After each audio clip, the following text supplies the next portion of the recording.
बिस्मिल्लाहिर्रहमानिर्रहीम। अस्सलाम वालेकुम नादरीन, आप यूट्यूब चैनल देख रहे हैं। मैं इमरान खान हूँ। इमरान खान साहब के एक ट्वीट ने सारे के सारे माहौल को बहुत गर्म कर दिया। ये ट्वीट उन्होंने क्यों किया, इसके ऊपर पाकिस्तान तहरीक इंसाफ की क़यादत भी स्टेटमेंट्स दे रही है और इसके ऊपर जो हुकूमती लोग हैं वो भी ये कह रहे हैं कि इतना सख्त ट्वीट आने के बाद मुज़ाकरात का मुस्तकबिल क्या होगा। इमरान खान साहब की कोई असेसमेंट है वो मैं आपके साथ शेयर करूँगा, लेकिन पहले मैंने पिछले वीलॉग में आपसे कहा था कि हमारे कुछ सहाफ़ी दोस्त हैं, अब वो ये बार बार शिकवा करते हैं, उन्हें एतराज़ है कि सोशल मीडिया पर पाकिस्तानी अवाम उन पर तनकीद क्यों करती है। यानी उन्हें माफिया कहा जाता है, मीडिया का माफिया, बुग़्ज़ी कहा जाता है, मुनाफिक कहा जाता है, लफाफा खोर कहा जाता है। हमारे लोगों को 2 नंबर और बैरूपिया क्यों कहा जाता है। हर सहाफ़ी के हवाले से, यानी चंद सहाफ़ी तो ऐसे हैं जिनके बारे में बाकायदा लोगों ने अपनी एक राय बनाई हुई है। ये अलकाबात सहाफ़ियों को क्यों दिए जाते हैं। देखिए, हमारे यहाँ पे पाकिस्तान में एक ट्रेंड था कि सहाफ़ी जो हैं उनको कोई कुछ नहीं कह सकता, तो वो जिसको जो मर्ज़ी कहे। तो यहाँ पे ये भी एक ट्रेंड था कि जो पॉलिटिकल लोग हैं, पॉलिटिकल एलीट है, वो एक दूसरे के साथ सियासत खेलते थे। थोड़ी सी गाली ये उसको देता था, वो इसको देता था, तो ये लोग बर्दाश्त करते थे, इन्हें पता था नूरा कुश्ती है। लेकिन जैसे ही इसके बीच में एक मिडिल क्लास का आदमी आया और उसने कहा कि भाई तुम भी चोर हो, तुम भी चोर हो, तो इन्हें बहुत बुरा लगा। यानी अगर नवाज शरीफ बेनज़ीर को चोर कहे और बेनज़ीर नवाज शरीफ को चोर कहे, दोनों बर्दाश्त कर लेते हैं, लेकिन नीचे से अवाम उठे और उठ के जरदारी को और नवाज शरीफ दोनों को चोर कहे तो वो अवाम का दिया हुआ ताना बर्दाश्त नहीं करते कि ये कीड़े मकोड़े कैसे हमें चोर कह सकते हैं। तो सोशल मीडिया के ज़रिए से पहली मरतबा आम आदमी के पास अपनी आवाज़ निकालने का एक मौका आया। ये गली मोहल्लों में लोग कहते थे, चौकों चौराहों में कहते थे, लेकिन मुंह तक ये बात नहीं पहुंचती थी। अब हुआ ये है कि उनके मुंह तक ये बात पहुंच जाती है सोशल मीडिया के ज़रिए से, तो उन्हें तकलीफ़ हो रही है कि ये कीड़े मकोड़े, ये कमज़ोर लोग, ये कैसे हमारे ख़िलाफ़ जो है वो तनकीद कर सकते हैं या हमारे ऊपर उंगली उठा सकते हैं। यही कुछ पाकिस्तान के मीडिया के साथ भी हो रहा है। मैं कुछ हक़ाइक़ आपके सामने रखता हूँ, शायद मीडिया को समझ आ जाए कि दुनिया बदल गई है और मीडिया के हमारे लोग जो हैं वो ख़ुद को बदल नहीं पाए। मैं चंद चीज़ें आपको बताता हूँ कि इमरान खान के दौर में मीडिया मुखालिफ कानून बनाने का जब सिर्फ जिक्र हुआ था तो कैंप लग गए थे सहाफ़ियों के और एहतजाज शुरू हो गए थे और बहुत आवाज़ उठाई गई थी कि जनाब ये कानून हम नहीं बनने देंगे। आज इमरान खान साहब का दौर जाने के बाद वो कवानीन बन गए हैं, उन पे अमल दरामद हो रहा है, सहाफ़ियों को बहुत तकलीफ़ दी जा रही है, लेकिन कोई आवाज़ नहीं उठ रहा। तो ये पाकिस्तानी देख रहे हैं ना। सहाफ़ी चंद घंटों के लिए लापता हुए इमरान खान साहब के दौर में तो सुप्रीम कोर्ट तक मामला चले गए, जो अभी तक केसेस चल रहे हैं, रोला पड़ा हुआ है और इमरान खान साहब की हुकूमत को उसके लिए कसूरवार करार दिया गया। अब इस दौर में लंबे अरसे तक जबरी गुमशुदगियाँ हुई, लेकिन कोई आवाज़ नहीं उठी, बल्कि हमारे तलत हुसैन साहब और इन जैसे कई और सहाफ़ियों ने उल्टा विक्टिम ब्लेमिंग की और कई लोगों ने तो इसमें भी नवाज शरीफ की मदह सराई कर दी कि जनाब नवाज शरीफ इतने अच्छे हैं कि कोई बंदा अगर 4 महीने गायब हुआ है तो जनाब वो देखे ना, वो 4 साल भी गायब हो सकता था, तो मियाँ साहब बहुत अच्छे हैं। यानी इस किस्म की अजीब हरकतें पाकिस्तान के सहाफ़ियों ने की, तो लोगों से फिर वो क्या उम्मीद रखेंगे। महंगाई जब बहुत कम थी इमरान खान साहब के दौर में तो पाकिस्तान का मीडिया बहुत ज़्यादा दिखाता था। आज जब महंगाई बहुत ज़्यादा है तो पाकिस्तान का मीडिया उस पर बात ही नहीं करता, कवरेज बिल्कुल सिरे से गायब है। धांधली जब इमरान खान साहब के दौर में बात की जाती थी तो हुआ ये था कि जो जीते हुए बंदे थे वो पीटीआई के अंदर शामिल हुए थे और कहा जाता था ये एस्टेब्लिशमेंट इसमें रोल प्ले कर रही है। और दूसरा, कराची के अंदर कहा जाता है कि पाकिस्तान तहरीक इंसाफ को कुछ सीटें जितवाई गई, लेकिन सेंट्रल पंजाब में तहरीक इंसाफ की सीटें छीनी गई। इसके बहुत सारे गवाह मौजूद हैं। तो ये कहा जाता था कि धांधली और हर इलेक्शन में 19-20 तो एस्टेब्लिशमेंट करती है। तो उसके ऊपर ज़मीन आसमान के कलाबे मिला दिए जिन सहाफ़ियों ने। वो अभी जो फार्म 47 वाली जाली वारदात हुई है, पूरे पाकिस्तान के अंदर इलेक्शन का नक्शा बदल दिया है, बेड़ा गर्क कर दिया गया अरबों रुपए में कराए जाने वाले इलेक्शन का। इसके ऊपर वो सहाफ़ी चूं तक नहीं करते। तो आम देख रही है कि सारी दुनिया को पता है पाकिस्तान में धांधली हुई है, लेकिन पाकिस्तान के मीडिया को सांप सूंघा हुआ है। अब कैप्टन सफदर का दरवाज़ा टूटता है कराची में, मरियम नवाज उनके साथ मौजूद होती है। कैप्टन सफदर को गिरफ्तार करना मकसद होता है। तो इस मामले को लेकर, और एक मामला और था, फरियाल तालपुर को रात के वक्त जेल में शिफ्ट किया गया था। ज़मीन आसमान के कलाबे मिलाए गए और इसको जुल्म अजीम करार दिया गया। मगर आज आपके सामने कि चादर चार दीवारी का तकद्दुस पामाल होता है, ख़वातीन की रिकॉर्ड गिरफ्तारियां होती हैं, सड़कों पर औरतों को घसीटा और मारा जाता है, बच्चों के ऊपर टॉर्चर किया जाता है, ख़वातीन को अगवा किया जाता है, लेकिन इसके ऊपर किसी किस्म की कोई आवाज़ नहीं उठाता। मीडिया बिल्कुल चुप है, इसको जुल्म करार नहीं देते। नवाज शरीफ अपने प्लेटलेट्स गिराकर मुल्क से निकल गया तो वो इनकलाबी लीडर करार दिया गया पाकिस्तान की मीडिया की जानिब से। इमरान खान जेल में सख्त तरीन हालात का सामना कर रहा है, लेकिन उसे भगौड़ा और बुज़दिल कहते हैं कि लेट गया। तो फिर इसीलिए तो गुस्सा करते हैं पाकिस्तान के लोग कि आपकी मुनाफकत है, आपकी दोहरी पॉलिसी है।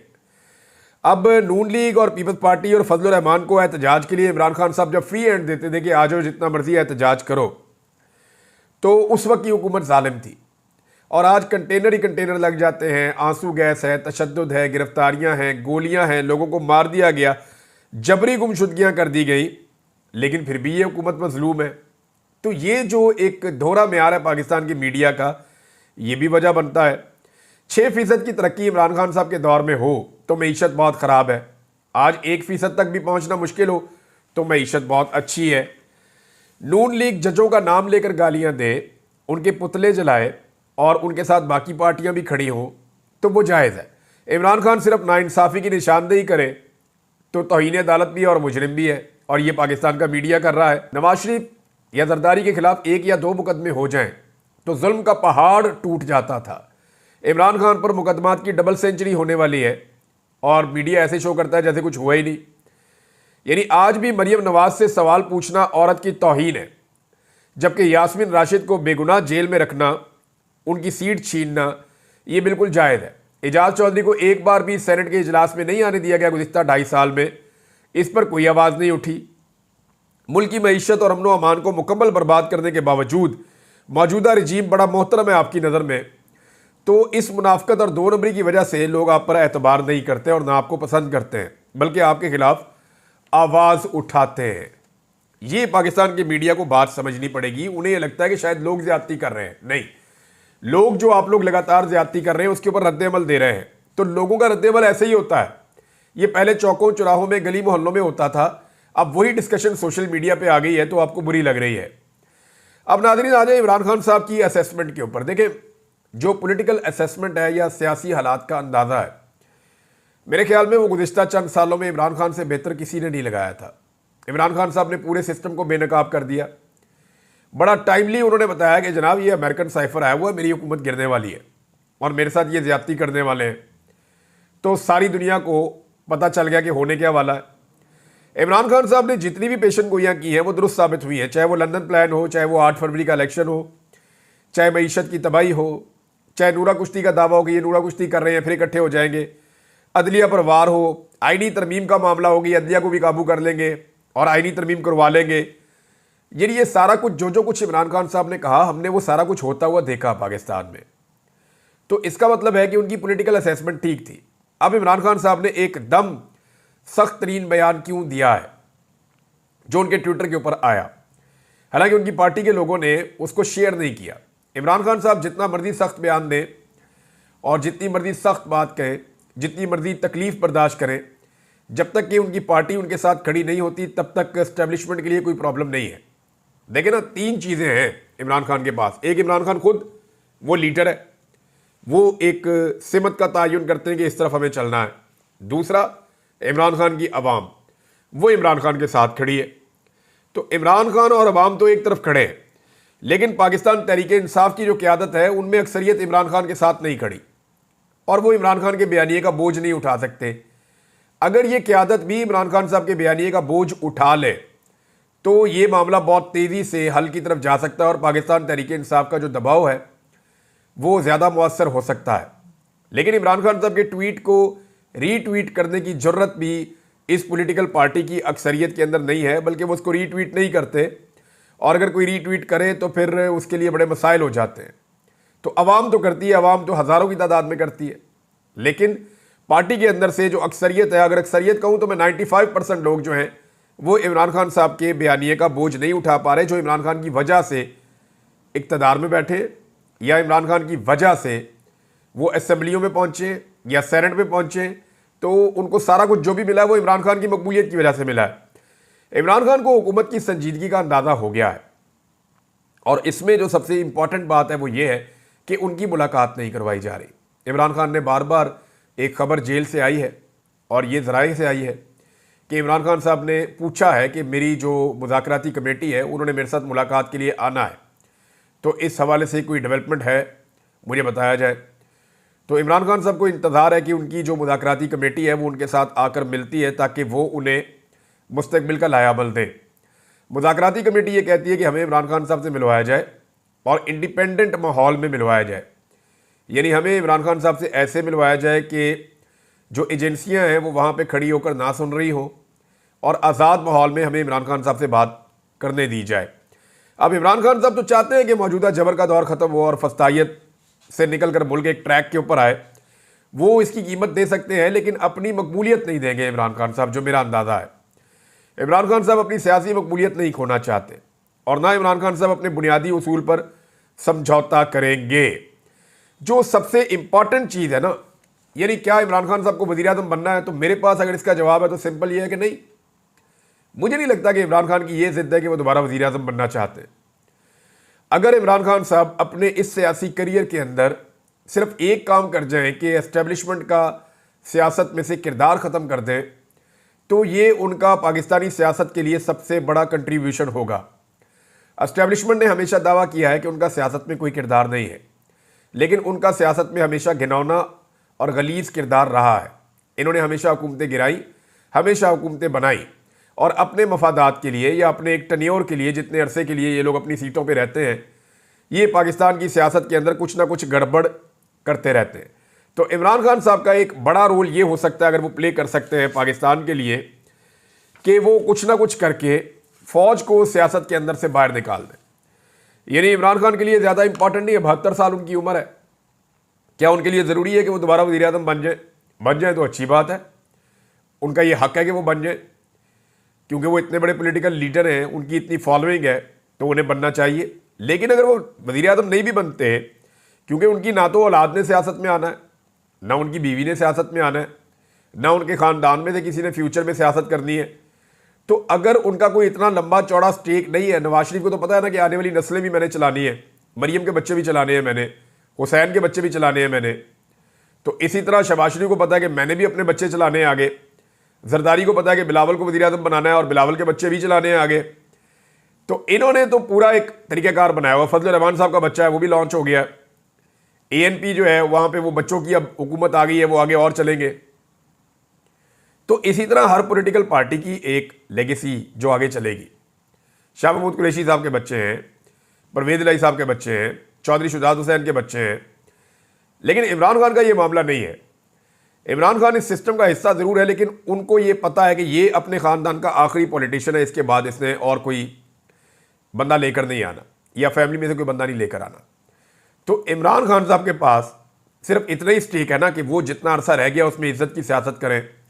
तो इसमें जो उनका सबसे बड़ा एक कंट्रीब्यूशन हो सकता है इमरान खान साहब का, कि वो कुछ ना कुछ करके फ़ौज का सियासी किरदार ख़त्म कर दें, और यही सबसे इंपॉर्टेंट चीज़ है जो इमरान खान साहब कर सकते हैं।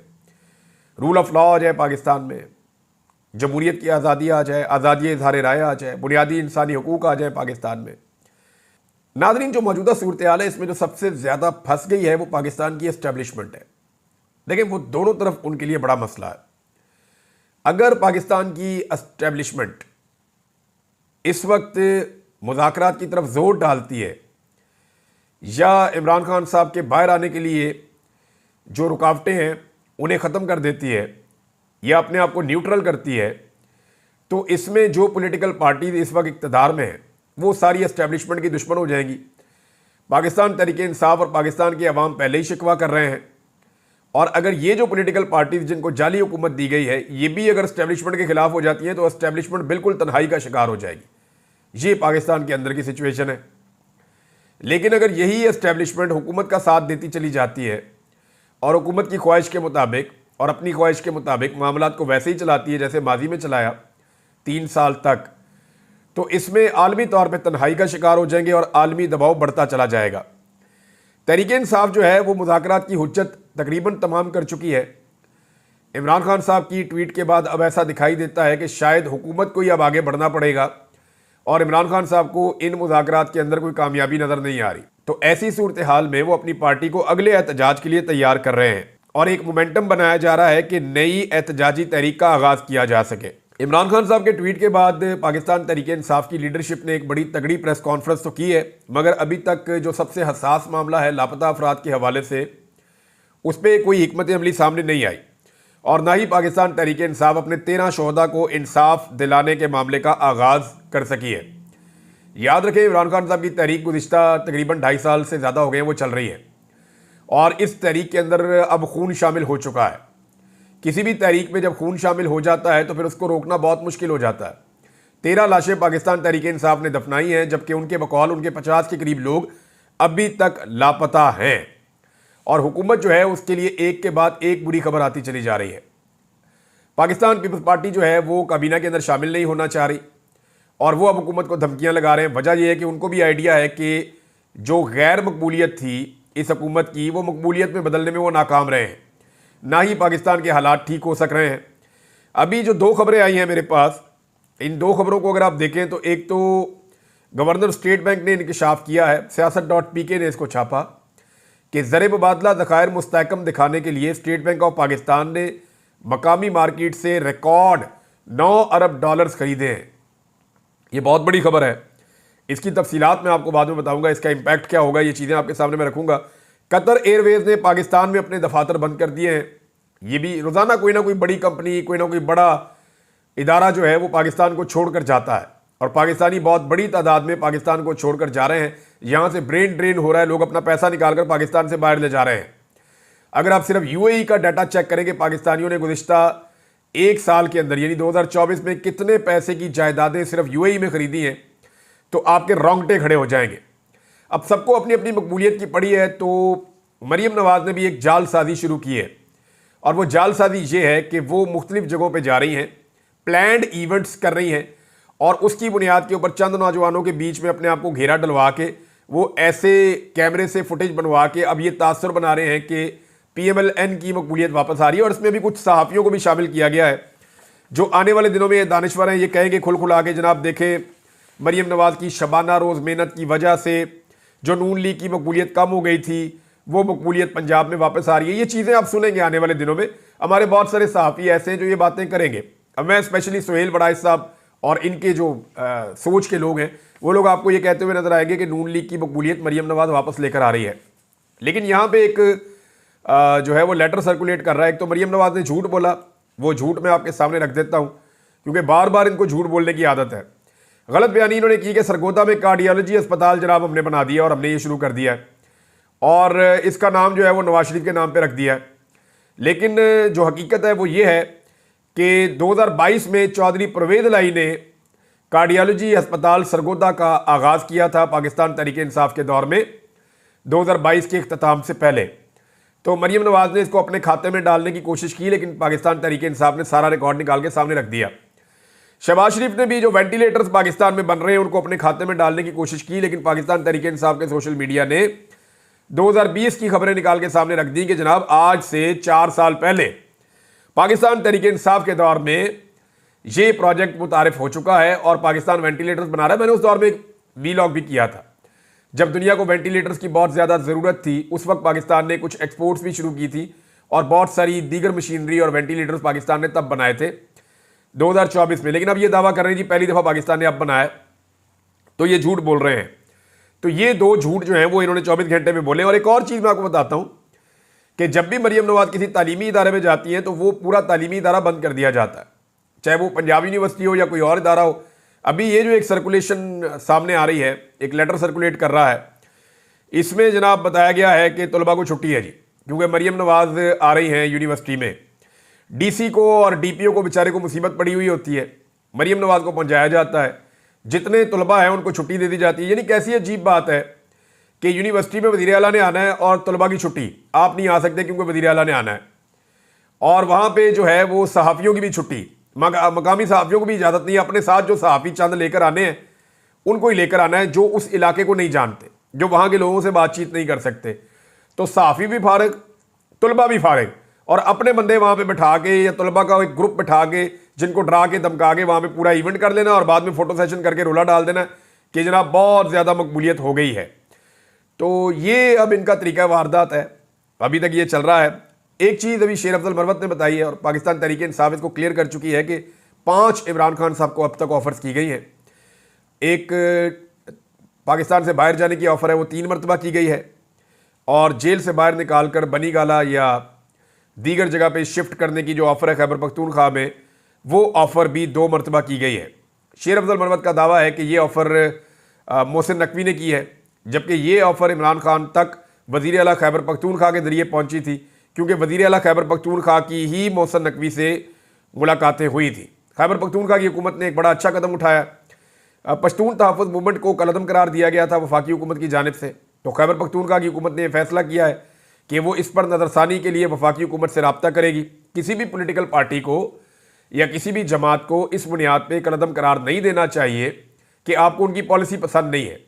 ये कोई मुसल्ला ग्रुप थोड़ी है।